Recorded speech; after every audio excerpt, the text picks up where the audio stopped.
Shalom, shalom, shalom, haleluya, puji Tuhan. Selamat pagi. Tuhan baik dan teramat baik, dan dalam kebaikannya telah membangunkan kita di hari pertama di minggu ini, tepatnya Senin 9 Januari tahun 2023. Kita pasti akan diberkati di sepanjang hari ini karena kebaikannya. Baiklah, sebelum kita lebih jauh melakukan semua kegiatan pekerjaan kita hari ini, mari kita landasi hidup kita dengan mendengarkan firman Tuhan yang akan tetap kita ambil dari pembacaan 28 hari bersama Matius. Dan hari ini kita telah memasuki hari yang keempat, maka kita akan membaca kitab Matius pasal yang keempat, ayat pertama sampai dengan ayat yang ke-25. Judul renungan kita hari ini, kemenangan hidup orang beriman. Sebagai pengantar renungan ini, saya akan coba bacakan untuk kita ayat yang pertama dengan judul perikop, pencobaan di padang gurun. Maka Yesus dibawa oleh Roh ke padang gurun untuk dicobai iblis. Setelah dibaptis, Yesus dibawa oleh Roh Kudus ke padang gurun. Di situ ia tinggal 40 hari lamanya dan dicobai iblis. 3 pencobaan di padang gurun merupakan usaha iblis untuk menggoda kesetiaan Yesus. Kita melihat pencobaan yang sama dalam Matius pasal yang ke-16 ayat 21 sampai dengan ayat yang ke-23. Di mana setan melalui Petrus mencoba Yesus untuk meninggalkan salib yang telah Allah tetapkan untuknya. Lukas 4 ayat 13 juga mengatakan bahwa setelah pencobaan di padang gurun, iblis mundur daripadanya dan menunggu waktu yang baik yang tampaknya menyatakan bahwa Yesus kembali dicobai oleh iblis, meskipun tidak ada catatan mengenai kejadian selanjutnya. Namun poin yang paling penting adalah bahwa setelah dicobai, begitu rupa Yesus tidak berdosa. Dari pembacaan hari ini, kita akan mendapati bahwa Allah memiliki tujuan dengan mengizinkan Yesus dicobai di padang gurun yang terlihat jelas pada kalimat dibawa oleh Roh Kudus ke padang gurun. Tujuan yang pertama adalah sebagaimana jaminan kepada kita bahwa kita memiliki imam besar yang bisa merasakan kelemahan-kelemahan kita.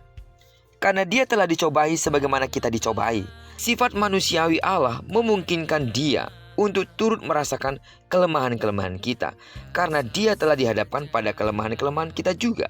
Itu sebabnya dalam kitab Ibrani pasal 2:18 berkata, sebab oleh karena ia sendiri telah menderita karena pencobaan, maka ia dapat menolong mereka yang dicobai.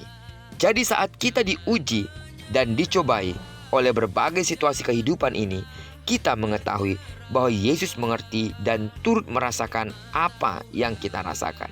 Pencobaan yang dialami Yesus mengikuti 3 pola yang umum dialami oleh semua manusia.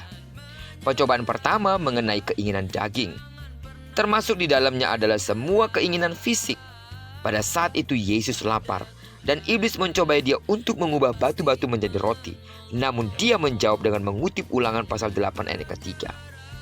Pencobaan yang kedua mengenai keangkuhan hidup. Iblis mencoba menyalahgunakan ayat Alkitab untuk mencobai dia. Tapi Yesus menjawabnya dengan ayat Alkitab lainnya untuk meluruskannya, yang terdapat di dalam kitab Ulangan pasal yang ke-6 ayat 16. Pencobaan yang ketiga mengenai keinginan mata.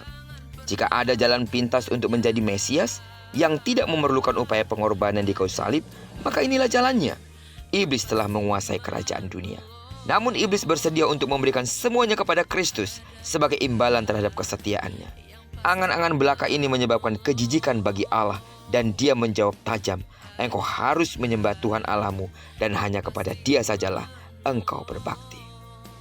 Sidang jemaat Tuhan, ada banyak pencobaan yang menjatuhkan kita karena daging kita memang lemah.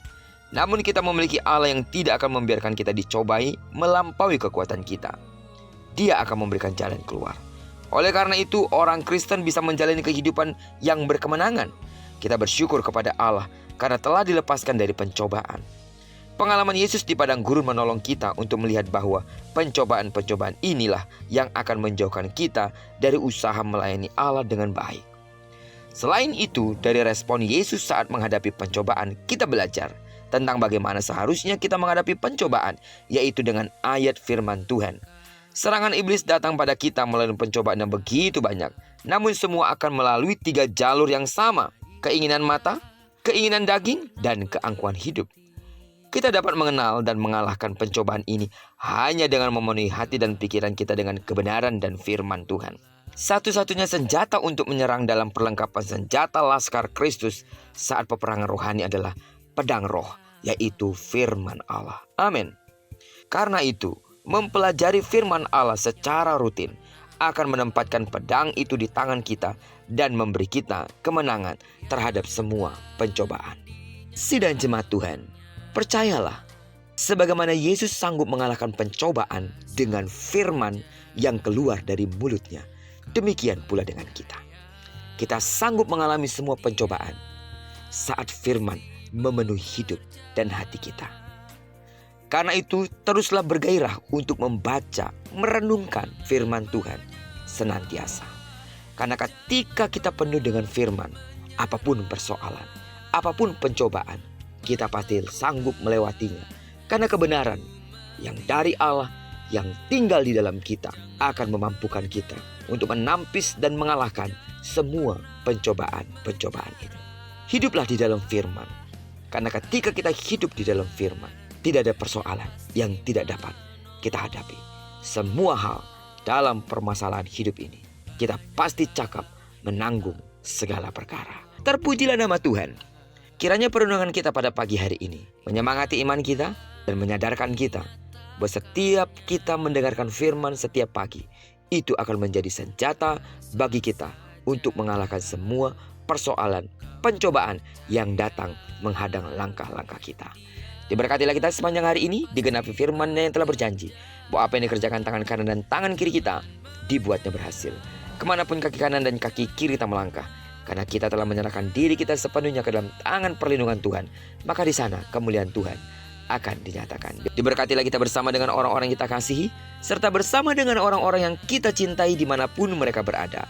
Terpujilah nama Tuhan. Shalom.